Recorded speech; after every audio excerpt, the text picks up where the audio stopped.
La chasse aux bâtiments non isolés est ouverte. Dans son immeuble, loué par le bailleur social Le Toit Vosgien à Saint-Léonard, près de Saint-Dié, Cathy respire. Bâtiment des années 70, il vient de bénéficier de travaux d'envergure pour l'isoler, plus agréable l'été aussi. C'était intenable ici, c'était des chaleurs, pas d'air, rien. Mais maintenant que c'est isolé, oui, on a la fraîcheur, c'est autre chose. Vous pouvez fermer vos fenêtres, il fait frais.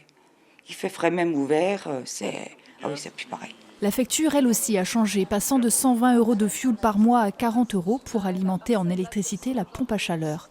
Total de l'investissement, 840 000 € qui devrait prolonger de 40 ans le bâtiment initial, passant d'une performance énergétique quasi nulle à un logement passif. Ici, nous avons résolument fait le maximum qui est possible avec les matériaux et les techniques actuelles. Pompe à chaleur, laine de bois Pavatex, double flux à usage continu, qui permettent de diviser par 3 au moins le montant des charges payées par les locataires et de leur octroyer un confort aussi bien d'hiver que d'été.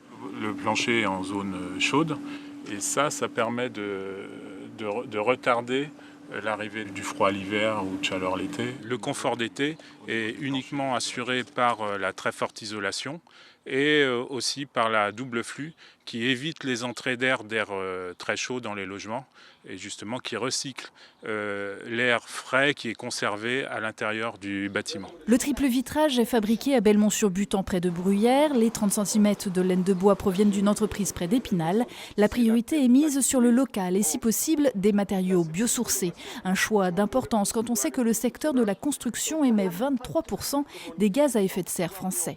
Le massif vosgien, les Vosges, premier département forestier de France, premier département de fourniture de matériaux bois.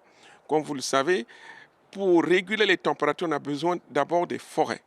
Mais ces forêts seules ne suffisent pas. Il faut prolonger la vie du carbone stocké dans le bois, dans les bâtiments. Enfin, pour revenir au maintien de la fraîcheur dans les habitations, les gestes simples restent de mise. Aérer la nuit ou tôt le matin, fermer les volets quand la façade est exposée aux rayons du soleil.